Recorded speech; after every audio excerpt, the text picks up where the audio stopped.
Kung mayroon tayong mixer dito, tapos ang ginagamit natin dito na connection sa ating mixer ay auxiliary para sa ating pang low, tapos main output para sa ating pang mid high.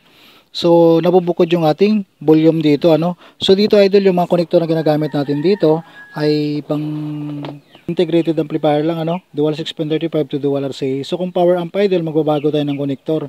Yung dulo nito, hindi na RCA. Kung XLR, so XLR ang magiging dulo nitong ating dual 6.35.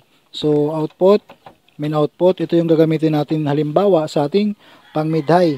Tapos ngayon, itong auxiliary natin, gagamitin natin sa ating pang low. So, halimbawa, itong connector na ginagamit natin dito, 6.35 to dual RCA. So, ito idol, kung direct tayo sa mixer, itong connector na gagamitin natin kapag integrated amplifier. So, auxiliary output, papunta na ito ngayon sa ating isang amplifier na gagamitin nating pang low. So, dito idol, kung napapansin nyo, ano, kapag gumagamit tayo ng ating auxiliary dito at saka pang main output natin dito, so bukod yung volume ng ating main volume, ito, main output, bukod din yung ating auxiliary. Isang mixer lang ang gamit natin. Pag hininaan natin yung ating main volume, so may iwan yung ating auxiliary. So, dapat ibaba din natin ito para sabay na magkakaroon ng walang sound, itong auxiliary at saka main output natin. So, kung mayroon kayong isa pang mixer, ano, pwede nyo ito magawa, idol. Yung pangalawang mixer nyo, ito magiging setup.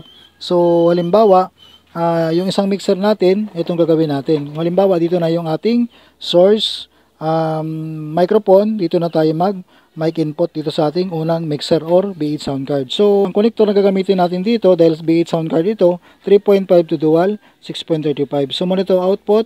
Tapos ngayon idol, itong dalawa na to, magagamit natin ito sa dalawang channel ng ating mixer. So, channel 4 at saka channel 5 ang gagamitin natin dito. So, dito, mabubukod na natin dito yung ating auxiliary at saka pang mid high na main output dito sa ating mixer. So, halimbawa, yung channel 4, gagamitin natin sa ating pang mid high. So, nakataas yung ating pang mid high dito, tapos yung low, nakababa. So, itong ibubulyom natin dito, yung feeders niya. Ayan, yung feeder niya.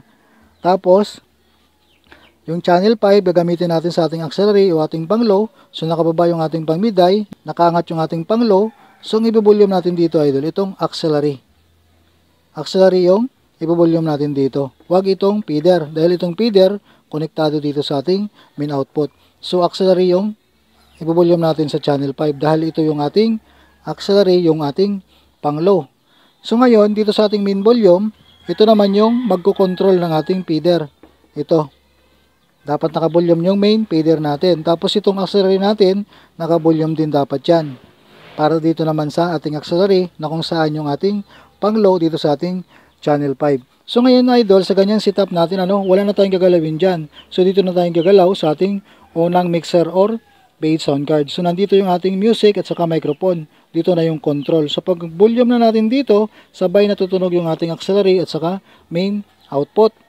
Pag hininaan natin dito, sabay din mawawalan ng tunog yung ating main output at saka auxiliary dito. So, ganun ang ating purpose dito, idol, para sumabay yung ating auxiliary at saka main volume dito, or main output natin. So, kung gusto pa natin palakasan o dagdagan yung ating auxiliary dito, dahil hinaan tayo dito ng ating sound sa ating pang low, so pwede tayo magdagdag dito sa channel 5, main output.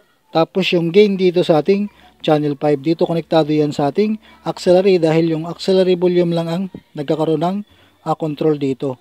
Kung gusto naman natin painaan yung ating pang mid high dito sa ating channel 4, so itong feeder ang i-volume natin. Pwede din tayo magdagdag ng gain kung nahinaan pa tayo, tapos itong main feeder natin. So pwede nyo i-try yan idol, lalo pag may dalawa kayong mixer, mas okay yung ganyang tunog. Mas malakas yung ating signal dyan, lalo pag dito tayo naka-input sa channel 1 to 5 dito sa line input ng ating source. So ganyan lang siya idol, ano. Pwede nyo sundan yan kung mayroon na kayong dalawang mixer or mayroon kayong B8 sound card para makontrol natin ng sabay itong auxiliary at saka main volume natin na ganitong setup na mayroon tayong B8 sound card.